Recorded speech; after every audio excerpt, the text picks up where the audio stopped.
Good morning, ladies and gentlemen. Welcome to my courtroom. Every time I sit in this chair, I remind myself that the law may be written on paper, but justice must be written on the heart.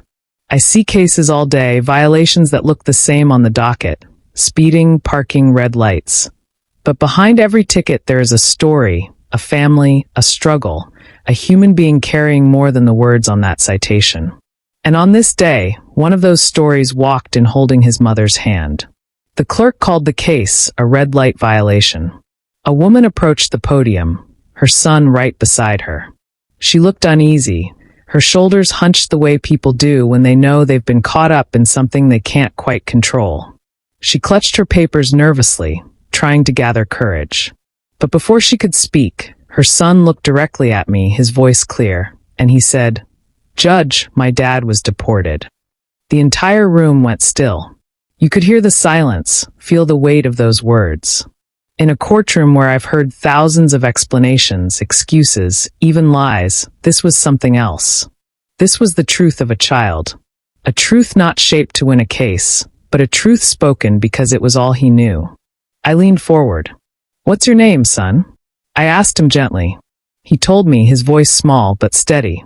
Then, without hesitation, he added, "It's just me and my mom now." His mother touched his shoulder quickly, whispering for him to be quiet, embarrassed maybe, afraid his words might make things worse. But I stopped her. I said, "Let him speak. This courtroom belongs to everyone, even the youngest voices. And sometimes the smallest voices carry the greatest truths." So I listened. He told me about how his father had been deported, how life had been harder since then, how his mom was doing everything she could to hold things together. He wasn't trying to argue about the traffic ticket. He wasn't making excuses. He was telling me what his family was living through, laying bare the reality of their lives. I turned back to the mother. "Ma'am, you're here for a red light violation," I said. My duty required me to look at the evidence, so we rolled the footage. On the screen, the car appeared, the intersection, the traffic light caught in freeze frames and timestamps. I explained the timing, the rules, the law. And yet, while I looked at the tape, my mind stayed with that boy's words. My dad was deported. What kind of childhood carries that weight? What kind of burden must a mother bear, standing alone before a judge, knowing her son had spoken out because he felt he had to? The law on its face was simple. She had run a red light. The penalty was clear. I could have imposed it without hesitation, without comment, and by the strict measure of the law, I would have been justified. But was that justice? Would justice be served by adding a fine to the load already carried by this mother and her child? Or would that simply be the law acting without compassion, blind not in fairness but in indifference? I leaned back and looked at them both. "You've been through enough," I said slowly. "The law should not add to your suffering." Her eyes welled with tears instantly, her lips trembling as she tried to find words. The boy squeezed her hand, and for the first time in our encounter, I saw him smile. It was small, cautious, but it was there, and it told me more than any argument could. I told them, "You've shown honesty, and honesty deserves mercy. I am going to reduce this penalty." The mother lowered her head in relief, whispering, "Thank you, Judge." The boy looked at me, and in that moment, the weight he carried seemed to lift just a little. Around us, the courtroom responded.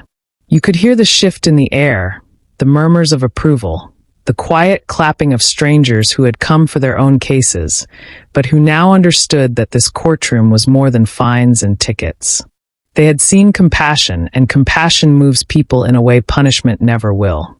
As they walked away, I turned to the room. Ladies and gentlemen, justice is not blind to humanity. Sometimes it takes the youngest among us to remind us of the greatest truths, that fairness is not only about enforcing the law, it is about understanding circumstance, about listening when someone speaks from the heart. That boy taught me something that day. He reminded me that even in a room full of adults with rules and procedures and penalties, a child's voice can cut through it all with a truth that demands to be heard. He didn't come with legal arguments.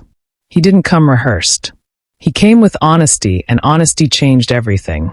And I will never forget the look on his mother's face, the way her tears turned to gratitude, the way her shoulders lifted as she realized she was leaving with her dignity intact.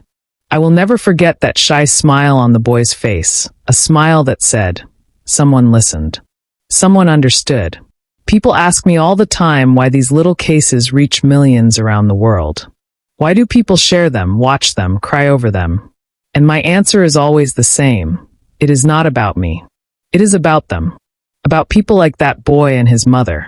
It is about stories like this one, where the law bends toward compassion, where humanity shines through the cracks of procedure.